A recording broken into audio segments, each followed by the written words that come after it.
Bienvenue dans Deep Media, le podcast qui décrypte les médias à l'heure du numérique.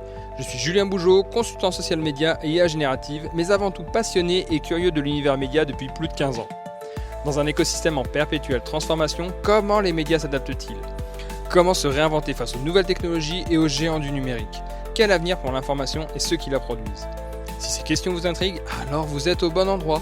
Deep Media, c'est un temps de réflexion et d'échange avec celles et ceux qui façonnent l'avenir du secteur. Aujourd'hui, je vous présente un épisode spécial consacré à une expérience troublante récemment réalisée par François Cardinal, éditeur adjoint et vice-président de l'information du journal québécois La Presse. Et si l'intelligence artificielle était en train de scier la branche sur laquelle elle repose ?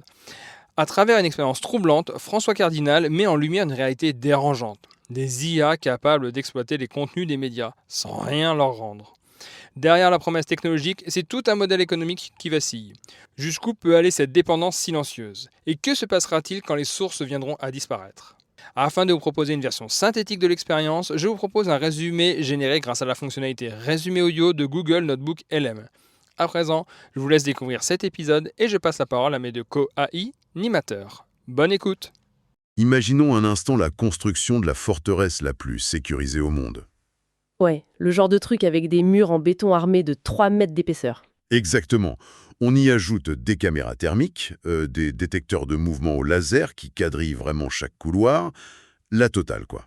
D'accord, je vois bien l'image. Et à l'intérieur, on imagine qu'on y place les documents les plus précieux. C'est ça, le fruit de mois de travail acharné. On ferme la porte blindée, on verrouille le tout avec des codes ultra cryptés. L'illusion de sécurité est absolue. Sauf que j'imagine qu'il y a un hic. Bah oui, parce que le lendemain matin, on découvre que le voleur n'a jamais touché au mur. Il n'a pas forcé la moindre serrure, il n'a déclenché aucune alarme en fait.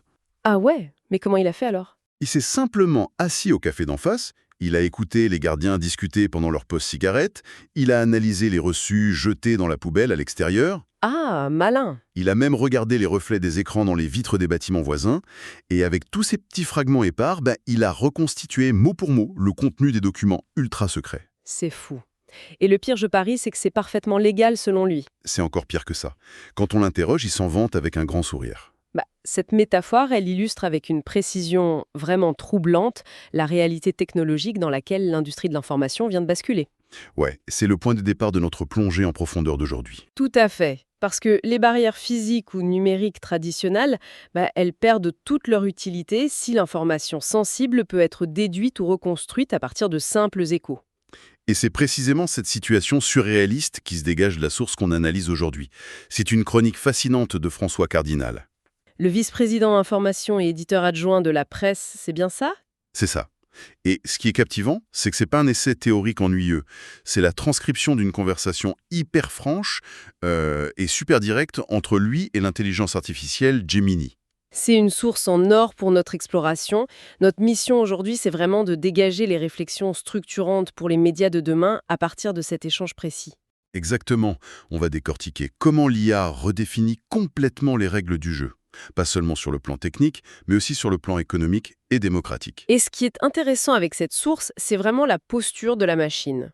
On a affaire à un diagnostic en temps réel d'une industrie qui est à la croisée des chemins. Un diagnostic formulé par le système même qui menace cette industrie, c'est quand même ironique. Absolument. L'IA, dans cet échange, confesse ses propres limites, ses mécanismes de contournement. Elle admet même la nature destructrice de son modèle pour les créateurs de contenu. C'est une fenêtre super rare sur la mécanique interne du bouleversement qu'on vit en ce moment. Et l'anecdote de départ, elle est d'une ironie assez mordante en fait. Raconte-nous un peu le contexte. François Cardinal prépare une conférence pour la Bibliothèque et Archives nationales du Québec. Le sujet, c'est la souveraineté numérique et les droits d'auteur à l'ère de l'IA. Le sujet brûlant par excellence. Ouais, et pour s'échauffer, il décide de tester l'outil directement. Il ouvre Gemini et lui pose une question toute bête, genre quelles sont les nouvelles du jour de la presse.fr ? Et la machine lui répond quoi ? Elle répond avec une précision chirurgicale. Elle résume l'incendie mortel dans le Vieux-Montréal, elle détaille un article sur Donald Trump et le détroit d'Ormuz, elle synthétise même la couverture du budget du Québec. Un sans faute, en gros. Un sans faute absolu. Sauf que, et c'est là que ça devient complètement dingue, cette réponse n'aurait théoriquement jamais dû exister. Parce que, techniquement, l'accès est bloqué. C'est le fameux paradoxe technique au cœur du problème. Exactement. Explique-nous un peu ce concept de blocage pour ceux qui nous écoutent et qui sont moins familiers avec le code. La presse, comme presque tous les grands médias mondiaux, a mis en place des barrières anti-moissonnage. Concrètement, c'est des protocoles intégrés dans le code du site, souvent un fichier qui s'appelle robot.txt. Ouais, le fameux robot.txt. Voilà, ça agit comme un panneau de sans interdit. Ça dit aux robots de Gemini, ChatGPT, Claude ou Perplexity de ne pas parcourir ou aspirer le contenu pour entraîner leur modèle.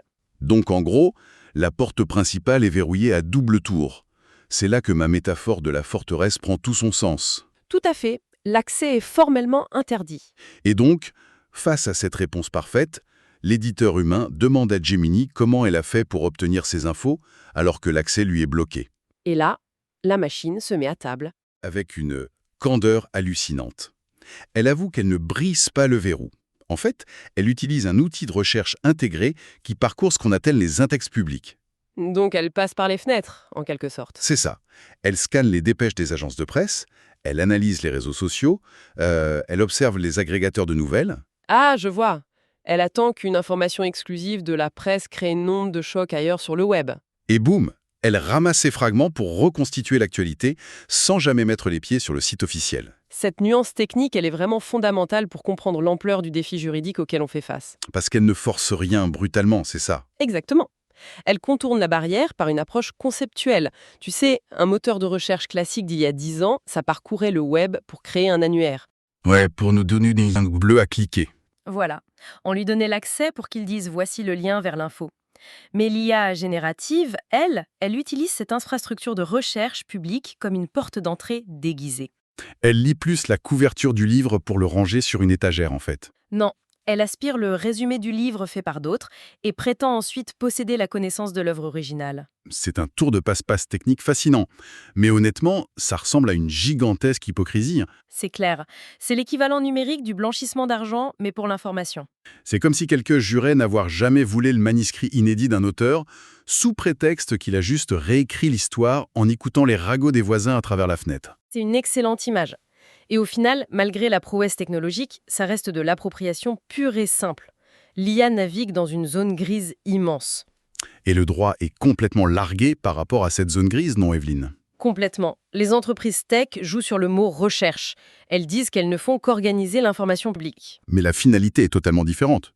Et ça nous amène directement à la rupture de l'équilibre historique du web. C'est vraiment la destruction du modèle économique du web tel qu'on le connaît. D'ailleurs, en lisant la chronique, on sent vraiment l'exaspération de l'éditeur face à ça.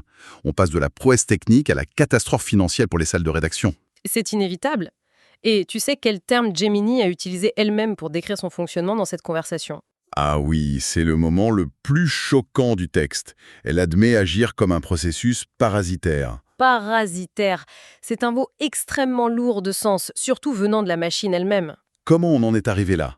Que la machine diagnostique elle-même la toxicité de son propre modèle. Pour comprendre ça, faut regarder les 25 dernières années d'Internet. Le web, ça a toujours été un contrat tacite, un écosystème symbiotique. Le fameux pacte originel de Google. Exactement. Les créateurs laissaient les moteurs indexer leurs articles gratuitement et en échange, le moteur renvoyait du trafic vers le site. Une économie du lien. En gros, je te laisse lire un bout de mon article, tu m'envoies le lecteur pour qu'il lise le reste. Voilà. Et le média monétisait ce trafic avec de la pub ou des abonnements. C'était gagnant-gagnant. Mais là, avec les modèles de langage massifs, ce contrat est complètement pulvérisé. L'IA générative, elle absorbe l'info, elle la digère, elle donne la réponse complète directement sur son site à elle.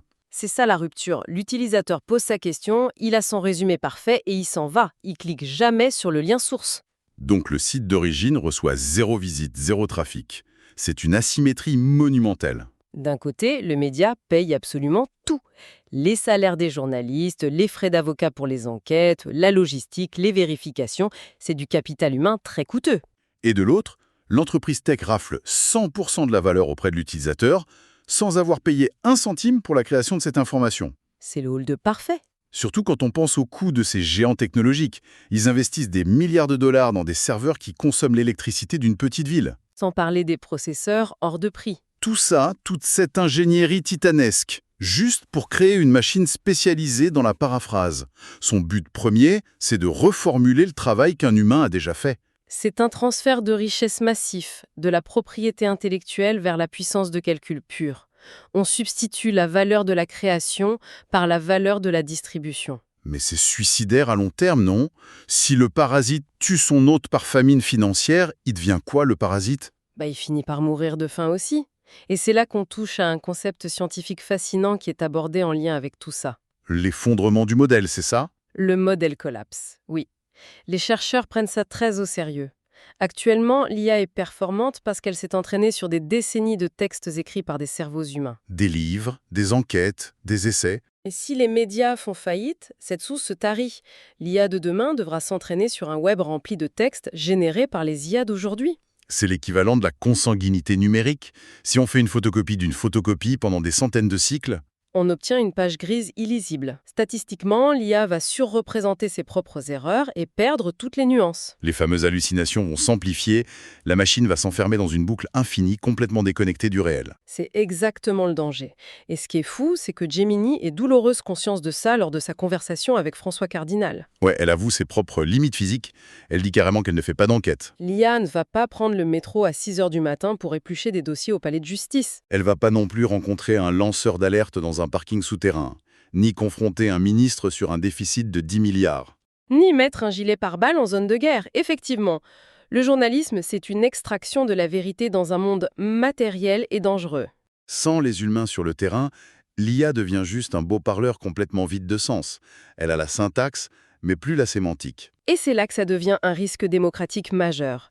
Sans presse économiquement saine pour jouer le rôle de chien de garde, on laisse la place à la désinformation automatisée. Mais ça m'amène à une question évidente. Si la machine sait qu'elle scie la branche sur laquelle elle est assise, les ingénieurs chez OpenAI ou Google le savent aussi, non? Évidemment qu'ils le voient. Alors pourquoi continuer sur cette voie suicidaire? On dirait une logique de terre brûlée, juste pour dominer le marché immédiat. C'est la tragédie des biens communs appliqués à la tech. On est dans une course aux armements technologiques sans précédent. L'IA est vue comme le nouveau feu, la nouvelle électricité. Donc c'est la panique pour être le premier. Exactement. Le premier qui devient l'assistant universel rafle le monopole. S'ils ralentissent pour des raisons éthiques, un concurrent moins scrupuleux prendra la place. Donc ils exploitent la ressource journalistique à fond, même si ça détruit l'écosystème global. C'est super sombre comme diagnostic. C'est systémique. Ce qui nous amène aux options de survie pour les salles de rédaction de demain. La fameuse partie du document sur le choix de Sophie. Parce que face à ce mur, les médias ont un dilemme absolument cruel. Pactiser ou se bunkériser? Commençons par la première option, pactiser. On voit de plus en plus d'éditeurs signer des accords de licence avec les développeurs d'IA. Ils donnent accès à leurs archives contre un gros chèque, en gros. Sur le papier, ça ressemble à une bouée de sauvetage pour une industrie en crise. Sauf que l'analogie utilisée dans le document fait froid dans le dos. C'est comme un grand chef étoilé qui confierait sa recette secrète à une appli de livraison par robot. Au début, les revenus augmentent, le robot livre plein de repas. Mais très vite, le robot devient l'unique contact du client. Le client ne sait même plus qui a cuisiné, il sait juste que l'appli le nourrit bien. Le chef perd son lien direct avec son audience. Il perd sa marque et il finit comme un simple sous-traitant interchangeable. Il vend son âme pour une distribution à court terme. C'est le piège ultime de la désintermédiation.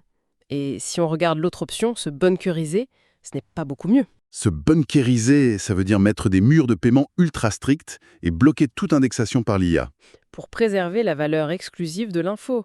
Mais l'info, ça tire sa force de sa circulation. Ouais, si toute une génération s'informe uniquement via des résumés d'IA sur smartphone, mais ce qui est derrière un mur de paiement n'existe tout simplement plus dans la conversation publique. Le média sauve ses meubles commerciaux, mais perd son influence sociétale et démocratique. Et il y a aussi ce chantage de la big tech qui est abordé. La ligne de l'acceptable est toujours repoussée. C'est-à-dire, Avant, ils disaient « on indexe pour vous envoyer du monde ». Maintenant, ils disent « on lit pour apprendre », comme un humain. Et la menace, c'est « si vous nous bloquez, on vous déréférence de l'Internet mondial ». un mur de protection n'est qu'une suggestion pour ceux qui gèrent les infrastructures qui permettent de voir les murs. C'est glaçant. Alors face à ça, quelle est la porte de sortie? La source évoque la bataille juridique comme seul salut. Oui, forcer un cadre par la loi, parce que la tech va toujours plus vite que l'éthique. L'idée phare, c'est de s'inspirer du modèle de la musique. Comme la SOCAN au Canada ou la SACEM en France, c'est ça? Exactement. Créer un système de redevance automatique pour le droit d'auteur. Pour ceux qui nous écoutent, comment ça marche pour la musique? Quand une radio ou un bar diffuse une chanson, un système enregistre ça et un micro-paiement est envoyé à l'artiste, automatiquement. Donc l'idée, ce serait de faire pareil. Si l'IA utilise un paragraphe de La Presse pour générer sa réponse, bim, une fraction de centime va au créateur. Sur le plan moral, c'est la solution parfaite. Les médias restent dans le circuit de l'info, mais sont payés. Sauf que techniquement, ça a l'air d'être un cauchemar à mettre en place, non? Un défi herculéen. Une chanson, c'est un fichier précis avec une empreinte audio. L'IA, elle déconstruit les mots, elle mélange les statistiques, elle recrée du texte. Prouver qu'une virgule vient de tel article plutôt que d'un autre, bonne chance. C'est d'une complexité vertigineuse. C'est pour ça que l'industrie passe à l'offensive lourde. D'où la poursuite judiciaire de La Presse contre OpenAI, le créateur de ChatGPT. Il s'essaie de forcer la main de la justice pour tracer une ligne rouge. Parce que l'innovation technologique a délibérément tout effacé. Mais c'est un vrai combat de David contre Goliath. Et le temps joue contre les médias.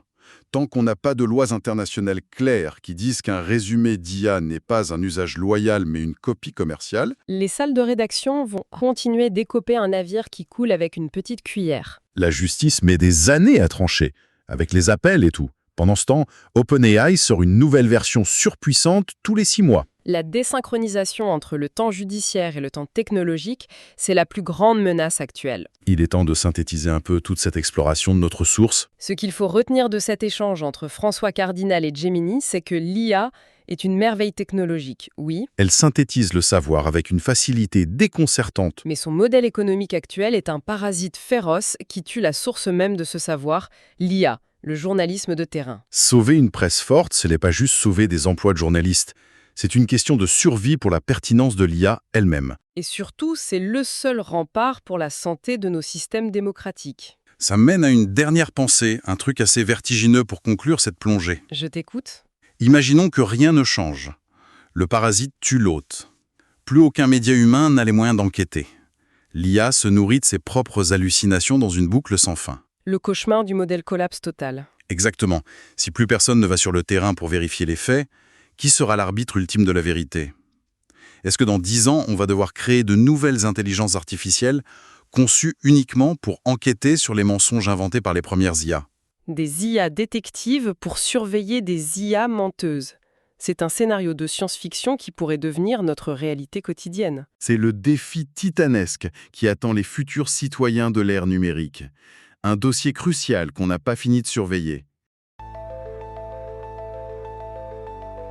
Merci d'avoir écouté ce récap de l'expérience avec Gemini vécu par François Cardinal, éditeur adjoint et vice-président de l'information du journal québécois La Presse. Je suis preneur de tous vos retours à propos de ce format. Je vous donne rendez-vous prochainement pour de nouvelles interviews inédites où l'on va continuer d'explorer le futur des médias à l'heure du numérique. En attendant, pour ne pas manquer les prochains épisodes, abonnez-vous à ce podcast et mettez les commentaires et étoiles adéquates. Deep Media est un podcast autoproduit par Follow Me Conseil, agence de formation et conseil stratégique spécialisée en IA générative et social media. À très bientôt.